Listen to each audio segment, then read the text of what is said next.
சரி சூர்யா சொல்லுங்க. ஏங்க பாவம் எங்கள் அண்ணன் இந்த வாட்டுவீங்க, அவர் என்ன பாவம் பண்ணாரு? அவர் தான் தெளிவாக சொல்கிறாருல்ல. ஐயா அங்கே ஒரு 2-3 எம்எல்ஏ இருக்காங்க, ஒரு 40-30 எம்எல்ஏ இருக்கிறவங்களே அங்கே கட்சியில் இனிமேல் எனக்கு எந்த பெனிஃபிட்டும் இல்லை, எந்த பிரயோஜனமும் இல்லை, நான் என்ன அப்போ இருந்து பண்ணுறதுன்னு அவங்கவுங்க பெனிஃபிட்டை தேடி போக தான் செய்வார்கள், போகிறார்கள்.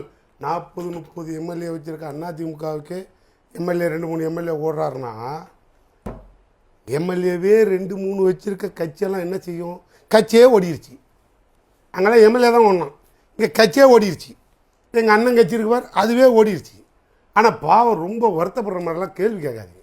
அவர் என்ன பண்ணுவீங்க? 2 எம்எல்ஏ வச்சுருந்தீங்க, இந்த 2 எம்எல்ஏ எந்த கட்சின்னு கேட்குறீங்க? எனக்கு ஒரு கோவம் வருமா வராது? சரிங்க, நான் நியாயம் இது. அதே 2 எம்எல்ஏ எந்த கட்சி? எங்க கட்சி? திமுக. உதயசூரியன் எங்க கட்சி? சரி, சின்னம் எங்களுது, ரைட்டு. வேட்டி உங்களுக்கு. சின்ன தாங்க உங்களுக்கு சரி சார், சின்னம் எங்களுது, வேட்டி உங்களுது. ஒரு இடைக்கால ஏபி ஃபார்ம் எங்களுது, துண்டு உங்களுது. இது இப்படிதான் கட்சி. இது மாதிரி நிறைய கட்சி அடிக்கடி ஒரு 5-6 வருஷத்துக்கு ஒரு தாட்டி லீஸுக்கு போகும். லீஸுக்கு போகிறது சகஜம். இப்போ நீங்கள் லீஸுக்கு எடுத்திருக்கீங்க நிறைய கட்சியை. இப்போ எங்கிட்ட இருந்து ஒரு பட்சி வருதுன்னு வச்சுக்கோங்க, கொள்கை ரீதியாக வருது, இருந்தது, திடீர்னு போயிடுச்சு. ஸோ லீஸ் பீரியட் முடிஞ்சிருச்சு. நான் என்ன பண்ண முடியும்? இப்போ கொள்கை கூட்டணி நீங்கள் இவ்வளோ நாள் சொன்னதெல்லாம் போய் நாங்கள் கொள்கையில் எடுத்திருக்கீங்க. இங்கே பாருங்க, நாங்கள் போனாதான் கொள்கை அழிஞ்சுதுன்னு அர்த்தம். எங்கள் கொள்கை வாழும் வரை ஆளும் முதலமைச்சர் மு.க. ஸ்டாலின். நாங்கள் தெளிவான ஆள்.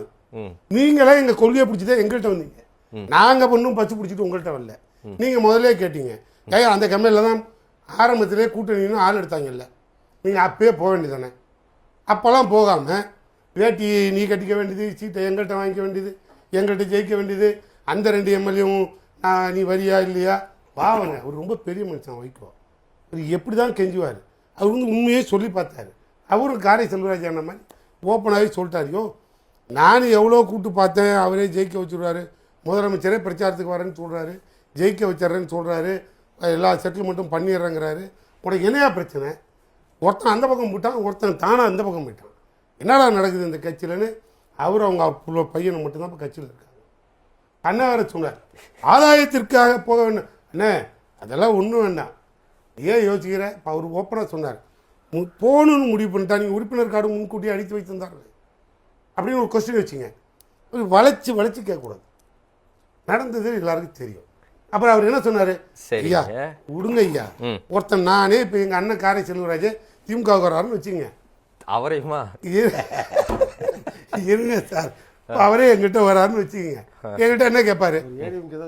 என்கிட்ட என்ன கேட்பாரு? திமுக சொல்லக்கூடாது. ஏங்க நான் இந்த கட்சியில் கொள்கை பரப்பு செயலாளராக இருக்கேங்க, இனிமேல் இங்கே ஒன்றும் இல்லை, கம்பெனி திவால் ஆயிடுச்சு, போனி முடிச்சிருச்சு, எனக்கு அங்கே ஏதாவது பதவி கொடுப்பீங்களா, இல்லை என்ன பொறுப்பு கொடுப்பீங்க, உங்கள் தலைவரை கேட்டு சொல்லுங்கள்.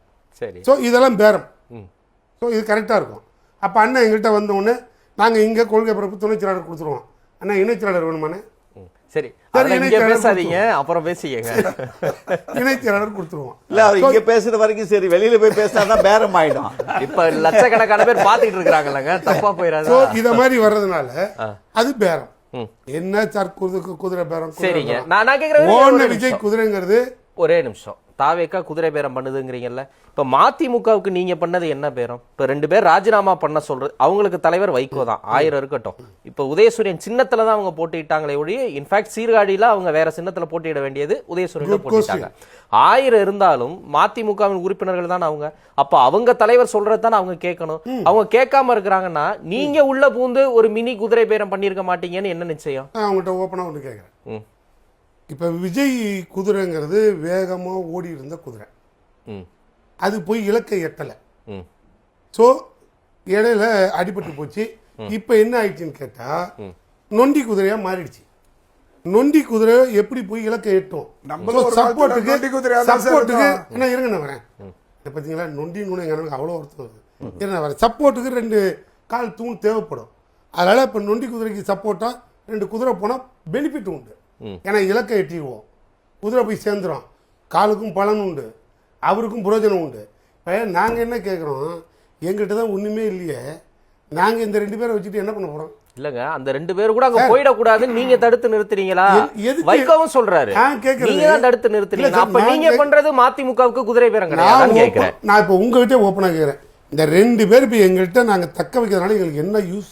யூஸ் இல்லங்க, உங்களுக்கு யூஸ் ஆனா இல்ல. உண்மையிலே அவங்களுக்கு புரியல. 2ங்கிறது பெரிய நம்பர் இல்ல. பெரிய யூஸுங்க. அவங்களுக்கு 2ங்கிறது பெரிய நம்பரா இல்லையா? வேணா சார், ஏற்கனவே 5-6 எல்லாம் டிக்கெட் எல்லாம் ஓடிட்டு இருக்கு. ஏன்னா அதிமுக இப்ப சுத்தமாயிட்டு இருக்கு. அங்க வந்து பாருங்க, ஊழல்வாதி ஒருத்தனும் இருக்க மாட்டாங்க, எல்லாரும் போடுவாங்க போல இருக்கு. அதனால அண்ணன் எடப்பாடி தனியா தான் இருப்பாரு. ஆனா ஒரிஜினல் அதிமுக இருப்பாருன்னு எனக்கு நம்பிக்கை.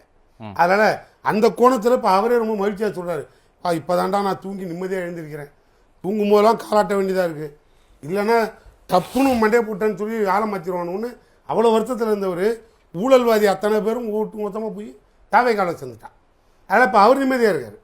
அந்த மாதிரி இப்ப நாங்க வேற எதுவுமே பேசலையே. இந்த 2 பேர் எங்ககிட்ட இருந்து நாங்க இப்ப அப்படியே இன்னொரு 10 பேரை தூக்கி ஆட்சியில் உட்கார வச்சு ஆட்சி மாற்ற முடியும்.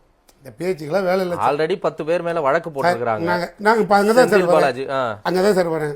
ஆஸ்டின் ஒருத்தரை நீங்க கூப்பிட்டீங்க, அவர் எது கூப்பிட்டீங்கன்னா எனக்கு தெரியாது. ஆனா அவரையே நாங்க கூட்டிட்டு போய் கவர்னர் நிக்க வச்சு கூப்பிடுறாங்க, பேரம் பேசுறாங்க, 30 கோடியா ஏதோ கொஞ்சம் டீலை பார்த்து பேசி ஏதோ ஒரு பெட்டிஷனை கொடுத்தோம்.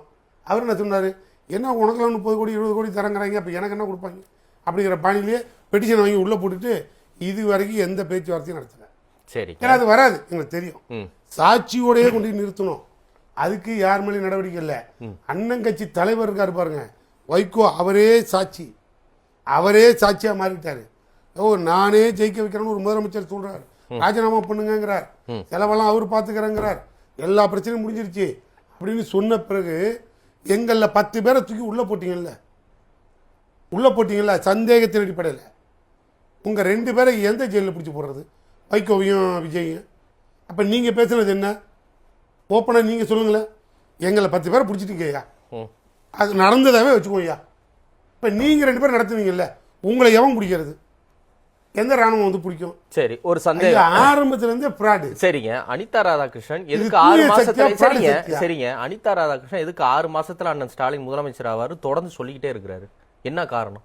நீங்க அவருக்கு என்ன சூட்சமம் தெரியுது? இல்ல, நாங்க சொல்றது அவர் மட்டுமா சொன்னாரு, அண்ணன் ராஜேந்திர பாலாஜி சொன்னாரு.